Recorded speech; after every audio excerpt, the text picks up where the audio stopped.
はい、pattern number 33. 9 and 8, Chisatsuke. Okay. So, dito, sa pattern na ito, minasang ito, confirm something that you do not fully know about or something that you heard but forgot about it.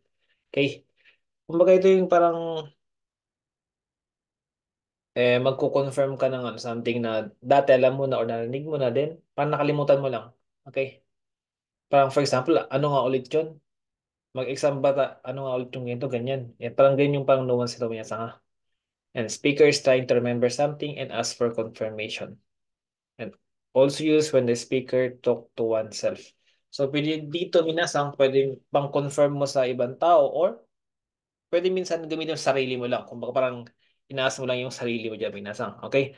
Ang conjugation natin dito is, plain form. Plain form, ito.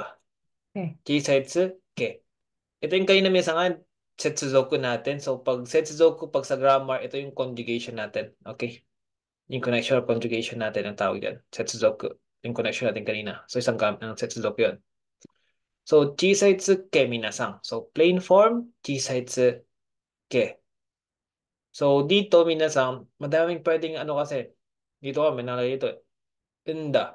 Yung may inda natin dito. Inda ke, indatta ke. Unaji lang yan. Emphasize the fact you knew or heard the information or experienced it before. Pag mas may-emphasize lang naman minasang. Okay? So, for example, sa conjugation, may isang verb. Sangka suru. Ano yung sangka minasang? To participate, Yung tama? participate. So, sangka suru. For example, siyempre plain form. Or kaya, sangka shita. Pag, tawag dito. So, plus ke minasang, sangka suru Ang ke. kas sarap. For example, since plain for, ano yan, yung dictionary form natin, future yan. For example, magpa-participate ba tayo bukas? Parang ganun, yung nagko-confirm ka dun sa kausap mo na, magpa-participate nga ba tayo bukas? Parang ganun ang pinaka-nuance yan. Kino-confirm mo lang. It's either yung information na pwedeng nasabi niya sa'yo dati, or nalaman mo na dati, na bukas kailangan mo mag-participate, then nakalimutan mo lang. Kumbaga, kino-confirm mo. Okay? So, ashita, sankasaruke. Okay? Ganun lang minasang. Pag sangkashita naman, for example, natanong mo si Isang, nag-participate ka nga ba kahapon? Parang hindi ko maalala kasi parang ganun. Di ba? Pag sangkashimashita ka kasi ganun, parang dinarek mo, sangkashimashita ka? Pag tinanong mong ganun, nag-participate ka ba? Pero pag sabi, sangkashitakke, ibig sabihin, yung tinatanong mo, yung kino-confirm, it's either nakalimutan mo lang kung pumunta siya or hindi minasang. Yun yung magiging nuance nun. Okay? Sankasaruke, sankashitakke. Then dito minasang, indakke. Okay, parang nakalimutan lang. So, pwede nating palitan yan, ha? Sanka, suru. So, sanka surun dakke. Or, sanka surun dakke or dattakke. Pwede minasang, ha? Parehas lang yan. Sanka surun dattakke. So, mas common, okay? Mas common ginagamit si indakke or indattakke minasang. Andas. May inday ito, ha? So, mas Andas. bira ka lang marinig ng sangkasarugke. Meron din naman, pero mas yung ito, mas na-emphasize kasi nila na, alam ko na information na to, nakalimutan ko lang, kailangan ko lang i-confirm sa inyo. Parang ganun. Or may sa kami nasang. Ibig sabihin, yung speaker natin may idea. Okay? Sa chat niya, tanong niya dito. Nagko-confirm lang. Or may sa kami nasang. Ashita, sangkasarundakke. Or sangkasarundattakke. Or may sa kami nasang yung pinaka-meaning nito. Kasi pag sabi mong Ashita, sangkashimasu ka, ang pinaka nun, magpa-participate ka ba bukas? Di ba? Magpa-participate ba tayo bukas o pa-participate ka ba bukas? Yun, talagang walang kaalam-alam yun. Pero for example, parang alam mo yung information pero for example lang hindi ka lang sure kung bukas ba kayo mag-participate ganun, 'di ba? Yun. Ashita参加するんだっけ? 参加するんだったっけ? Yan. So yung mga Japanese minasan yun, laging gumagamit din ito. Okay? Ang lagi ko naririnig sensei, Tak. nandakke. Sa ano naman yun, sa Nandakke. interrogative naman yun na nandakke. Usually, Sige. interrogative, dakke. So yung dakke dito, ito yung dakke doon minasang. Okay? Minsan nga, pwede pang maging itong dakke, deshita. Deshitakke. Mas polite. Casual siya, pero mas polite ng konti. Same na ni sankashita, minasang dito. Sankashita. Sankashita. Sensei, pwede mo ba siyang Dakke. gamitin sa, ano, mga higher, ano, Usually, hindi kasi sa casual conversation, consecutive, So, hindi pwede, hindi pwede. okay po. Noted. Pwede silang gumamit or ano lang, okay? Tomodachi. Same level. Mm. Ganun lang yung minsan ang gagawin nyo. For example, sangka shinai, sangka shinakattake. Pwede yung negative yan minsan, medyo mapapalo lang. Tandaan nyo lang, plain form, chisaitsu, ke, or ito yung mga pwedeng ilagay nyo na lang minsan, tandaan nyo. Yan. Ndake, pare-pares yan minsan. Ndake, sundake. Dati. Wala dito. Yan. So yan, yun yung mga pwede nyo i-conjugate natin. Okay? Basta ang tatandaan nyo lang ito, minsan ito. Okay? Mga dating nalaman nyo na dati or narinig nyo na Na-forget. dati, then nakalimutan nyo lang. Then Kalimutan. mag-confirm lang kayo minasang. Okay? Mhm. Or minsan sabi nga dito, pwedeng sa sarili mo lang yan. For example, di ba minsan kinakausap sa sarili, ano nga ulit gawin ko bukas? Pumunta nga ulit ba ako bukas? Yung ganun. Ano nga ulit yun? Ano nga ulit yan? Mga okay? So pwedeng sa sarili lang minasang. Ilas ka? Ay, Oh, yun. Pag sa adjective, so adjective, gano'n naman. Takay, na mahal. Hmm. pagkakat, Takay. Di sa takay naman, parang hindi ako narinig ng ano pa, takay ke. Bakit naman? takata? Ah, Dito minsan, yun takandake. lang. Ang common dito is dakke. Okay, takay dakke. Takandak. Or takay In dattake. this, In this pa rin. Takay dattake. takandake. Okay, yan. Siyempre, pag past tense, taka katandake. Katandake. Takata, takakatan dake. Okay? Yes, kaminasan. So, ganun lang. Takakonay dake. So, yun. Dito naman, same lang naman. You may. So, you may. So, para You may da, in ng da, indes ng ano.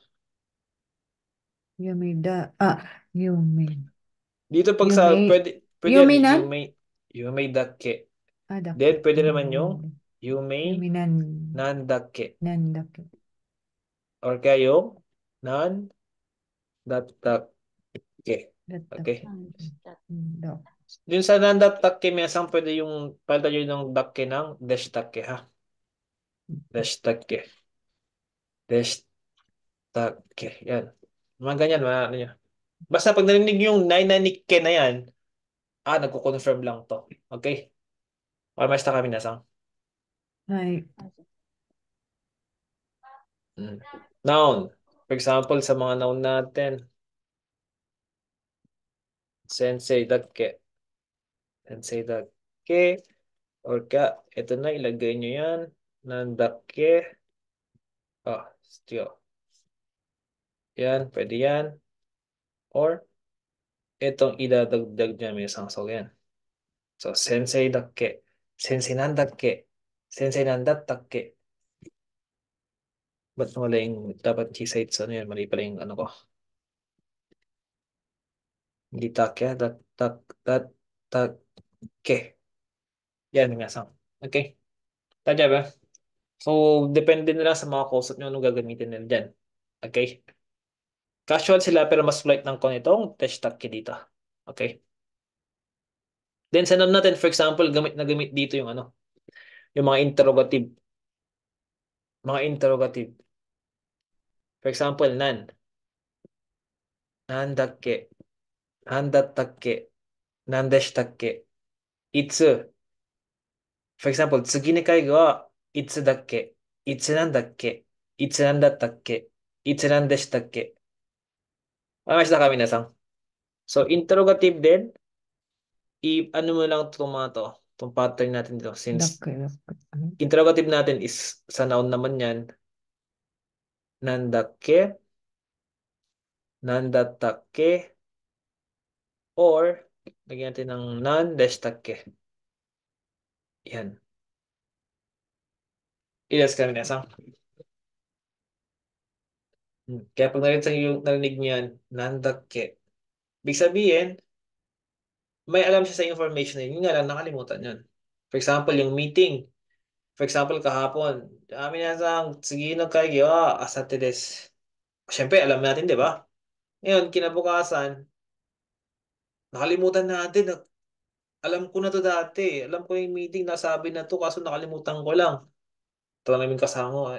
Isang, sige no kayo, itsudattakke, itsudakke. Gawin minasang gagamitin yan. Okay? Ilas ka minasang. はい。はい。 Google na ngayon, kaya na yan. Ito yung induct natin kanina. Mas emphasize the fact you know you heard the information or experienced it before. Kanina. Ayun, sabi nga, mashitakke, deshitakke, ikata mo aru. Yung ano lang. Sabi nga, mas polite kanina. Undakke, dattakke, parehas. Naundakke, naundattakke, parehas lang. Onajimi. So, walang pinagkaiba minasang. Okay? Conjugation lang talaga sensei. Ano, Dakke, dattakke. Nawala yung T-sides dito.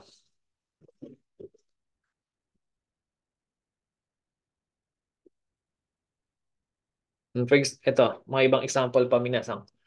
Tingnan yung pagkakaiba nung walang Chisaitsuke sa meron. So, doko ni sunderu no? Doko ni sundemas ka? So, tinatanong lang dito kung saan ka nakatira, tama? Or do you live lang?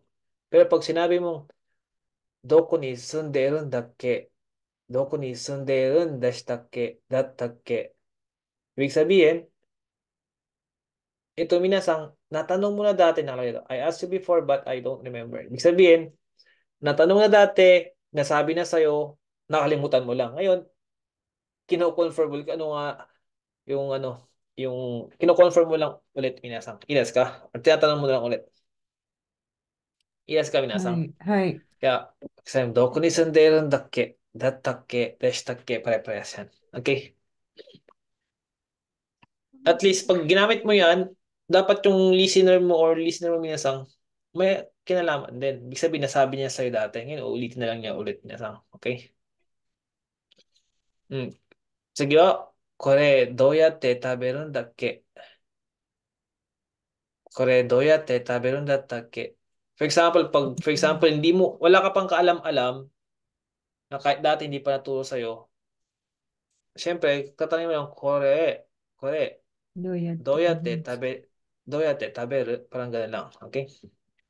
Ganun lang siya. どうやって食べる Paano, どうやって食べるの はい。Ilas kami nasang, paano kainin to? Yan, は pag い。wala kang kalam-alam, wala ka pang alam kung paano kakainin yun. Pero for example, dati tinuro na sa'yo, nakalimutan mo lang, okay? Nakalimutan mo lang, ito yun. Paano na nga ulit kainin to? Yan, ang pinaka niyan. Doyate taberun dakke, taberun dattakke, taberun deshitakke. Minasang. Okay? So, ganun. Ano kaya yung pinaka-meaning niya? Minasang yung nuance na, ano? Na dati, alam mo na, narinig mo dati, nalaman mo na, na-experience mo dati, kaso na, kalimutan mo lang. Okay?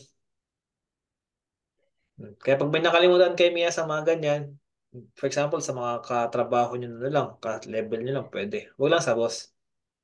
Yes, okay? Pag sa boss, はい。pag sabihin sa sumimasen wa, surimashita, it's desu ka, maganda lang. Okay? Kung sabihin na, kung sa Rida, itsurat, sige no kayo, itsurat take. Hindi ganun. Walang galang. O, diba? So, kung ano lang, sumimasen, tsugi no kaigo wa, chotto wasarimashita, itsu desu ka? To ka. Okay. Magan lang. So, pag may nakalimutan kayo, minasan ha. Tadya ba?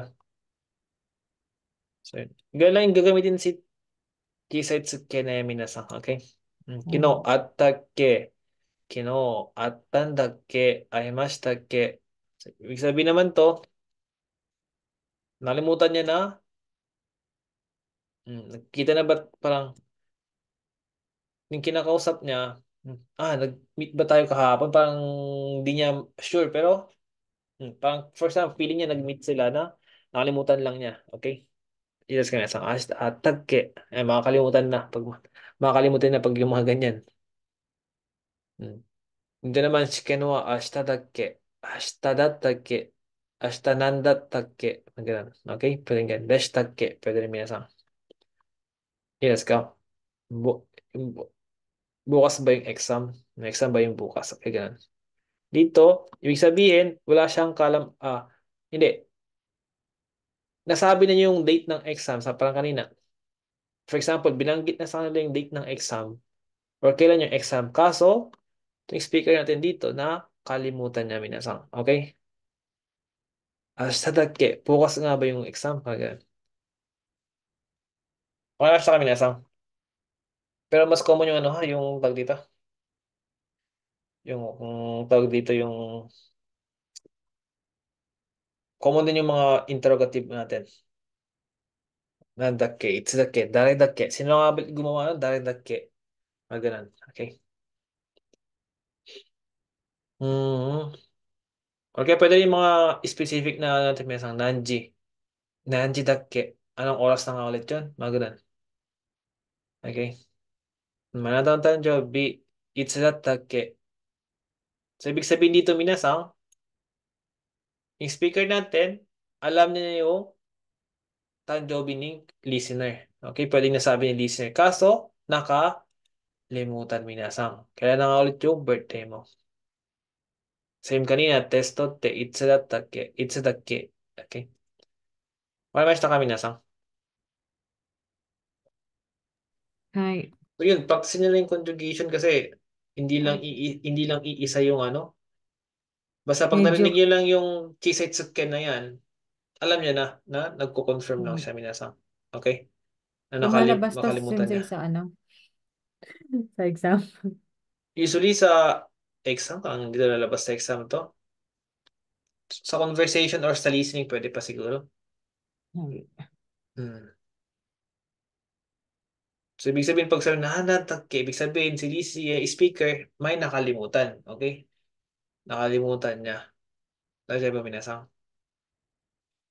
May gusto siyang alalahanin na nakalimutan niya. Okay? Yan. Trying to remember something. So, pwede yung gamitin sa sarili niyo pag mag-isa lang kayo, di ba? Nandakke. Mga ganun. Itsudakke. Kaya na nga ulit yun, itsudakke. Okay, minsan. So, yun lang yung pinaka niyan. So, reviewin nyo na lang. So, 33 na tayo. So, bukas 34 na. So, ano ba yung next natin sa 34 na pattern? Pattern natin si Nikemateru. Hindi, sige. Chisaitsu te ulit. Tate. Tate. Tate, tapos Nikemateru. Ni Janay na to. Janay. Janay na sa conversation. Mitay, tapos natin yung mitay eh. Bayokata ito, tapos natin yung Bayokata, pero ulitin lang natin ulit. Bayokata, Bakari. Medyo madali lang yung masusunod. So, yun lang minasang. Matsukare-sama desu. Arigato gozaimashita. お疲れ Ay, 様です、お先疲れ様生。でした。ま diyan. た。Yun. So, bukas alas 9 kasi ang uwi ako. Hindi ko alam kung makakagawa ako ng lesson plan bukas ng umaga. Mag-message ka na lang Sensei. Oo. Paano? Mai-jugyo Pag, tayo. sige. Kung matuloy man bukas ng gabi, siguro mga 9:30. Yan, Sige. 9:30 na. Kahit kanji lang or isang pattern lang para matapos na to.